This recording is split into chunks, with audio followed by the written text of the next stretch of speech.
The forest held its breath. Ancient trees, gnarled and silent, stood sentinel under a sky thick with unspoken things.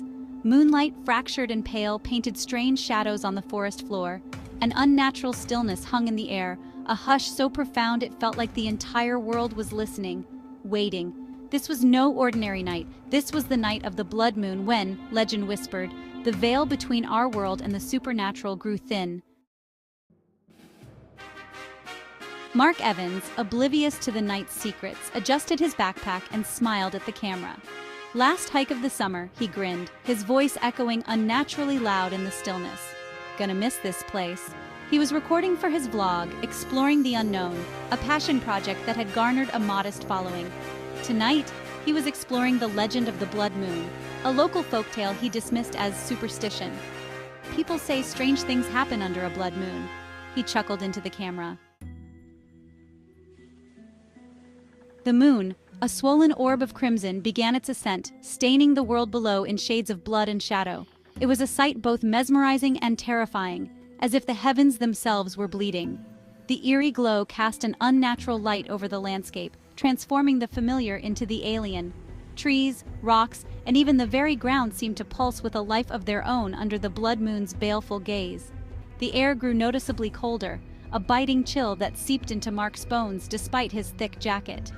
It was as if the moon's rise had summoned a deep, ancient cold from the earth itself. The temperature plummeted rapidly, and the once crisp night air now felt like icy daggers against his skin.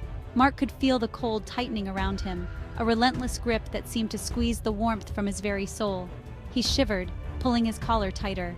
Each breath he took felt like inhaling shards of glass, the cold air burning his lungs. His fingers, despite being gloved, began to numb, and he could feel the chill creeping up his spine. The forest, which had once been a place of solace and peace, now felt like a frozen tomb, its silence a stark contrast to the howling wind that seemed to whisper dark secrets. Getting chilly, he muttered, his breath forming clouds in the frigid air. The words seemed to hang in the air, crystallizing before dissipating into the night. He tried to keep moving, hoping that the motion would generate some warmth, but the cold was relentless. It was as if the very essence of winter had descended upon the forest, wrapping everything in its icy embrace. The forest around him seemed to hold its breath, the silence deepening, pressing in on him like an invisible weight. Every rustle of leaves, every snap of a twig, seemed amplified in the stillness. The usual nocturnal sounds were absent, replaced by an oppressive quiet that made Mark's heart race. It was as if the forest itself was watching, waiting, and he couldn't shake the feeling that he was not alone. The shadows lengthened, twisting into grotesque shapes that seemed to writhe at the edge of his vision. They moved with a life of their own, dancing and contorting in the blood-red light. Mark's imagination ran wild, conjuring images of ancient spirits and forgotten horrors lurking just out of sight. The forest, once a place of refuge, had become a realm of nightmares, and he could feel the weight of unseen eyes upon him, watching his every move. A low guttural howl shattered the silence, echoing through the trees. Mark froze, his blood turning to ice in his veins. The hair on the back of his neck stood on end, a primal instinct screaming at him to run. The howl came again, closer this time, filled with a raw hunger that made Mark's breath catch in his throat. He knew, with chilling certainty, that he was no longer alone in the woods. Something was out there, watching him from the shadows, hunting him. Section 5. Transformation. The creature emerged from the trees, a hulking silhouette bathed in the blood moon's eerie light. The forest was silent, save for the rustling of leaves and the distant hoot of an owl. The air was thick with tension, as if the very woods were holding their breath, waiting for the inevitable. It moved with a terrifying grace, its eyes burning like hot coals. Each step it took was deliberate, almost predatory, as if it was savoring the fear it instilled. The creature's eyes, glowing with an unnatural light, seemed to pierce through the darkness, locking onto its prey with an unyielding intensity. Mark stumbled back, his foot catching on a root. His heart pounded in his chest, each beat echoing in his ears like a drum. Panic surged through him, making his movements clumsy and desperate.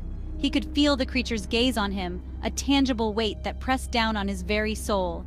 He fell, the camera clattering to the ground, capturing the horror unfolding before him. The lens, now askew, recorded the chaos in a disjointed, almost surreal manner.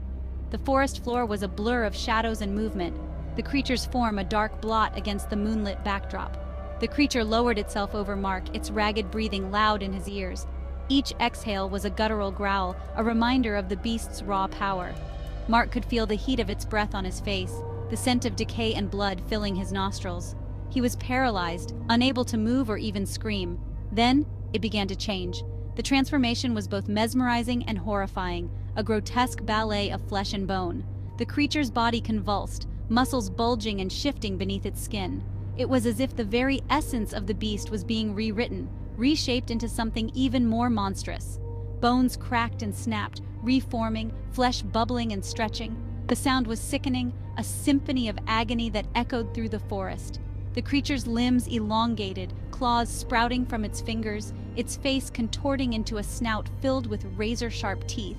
The transformation was complete, and what stood before Mark was no longer just a creature, but a nightmare made flesh. A blood-curdling scream ripped from Mark's throat as the creature before him transformed into a nightmare, a werewolf. The scream was a primal, instinctive reaction to the sheer terror that gripped him. The werewolf, now fully formed, let out a howl that seemed to shake the very trees. Mark's mind raced, searching for any means of escape, but deep down, he knew there was no running from this horror. The transformation was complete, and the hunt had only just begun. Section 6. Claws and Fangs. The werewolf stood over Mark, its eyes glowing with a malevolent intelligence. It was a grotesque parody of a wolf, its fur matted with blood, its fangs bared in a silent snarl. Razor-sharp claws, each longer than Mark's hand, dripped with viscous saliva. The stench of blood and decay filled the air, choking Mark. He scrambled backwards, desperate to escape, but the creature pinned him with a clawed hand, its weight crushing the air from his lungs. Section 7. The hunt begins. The werewolf lowered its head, its hot, fetid breath washing over Mark's face.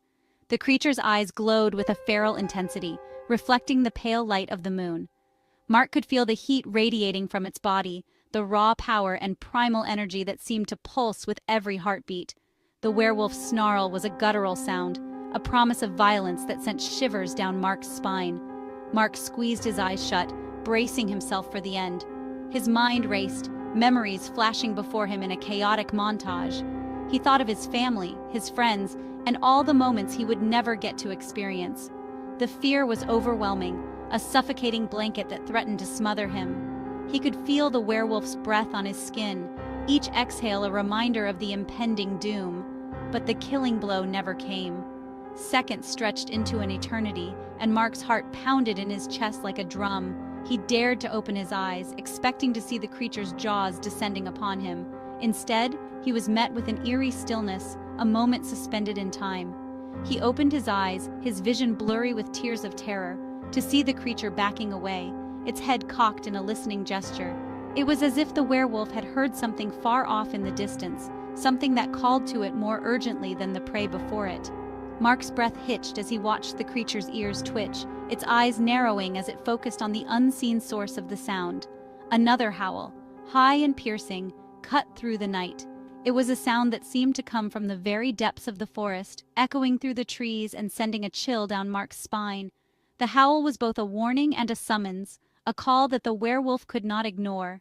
The night seemed to hold its breath, the silence that followed the howl almost deafening in its intensity.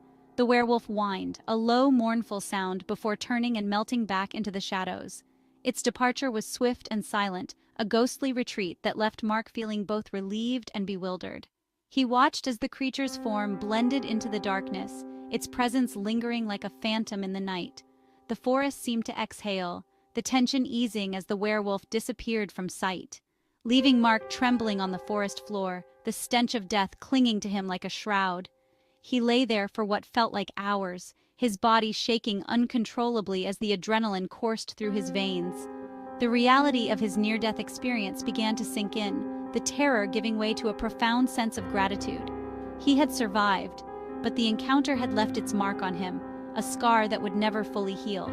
The hunt had begun, and Mark knew that he would never be the same again. Section 8. Found footage. The camera footage ends abruptly, cutting to static. The screen flickers back to life, showing the interior of a dimly lit room. A man, his face obscured by shadow, speaks in hushed, urgent tones. "The footage you just saw was recovered from the woods outside of Black Creek," he says, his voice raspy with emotion. Mark Evans, the young man in the video, is still missing, presumed dead. The authorities dismiss it as an animal attack, but we know the truth. Section 9. Is it real? The man leans into the light, his face now visible, etched with fear and a strange kind of excitement. "Something is out there," he whispers, his eyes wide and unblinking. "Something ancient and evil, and it's closer than you think." The screen fades to black, leaving the viewer with a single chilling question. Is it real? Section 10. Join the conversation. Did that send chills down your spine? We're diving deep into the mysteries of the unknown, uncovering the truth behind the legends. Subscribe now and join our community of truth seekers. Section 11. Stay informed. Hit that like button to show your support and stay tuned for more bone-chilling investigations and exclusive content. The truth is out there, and we're on its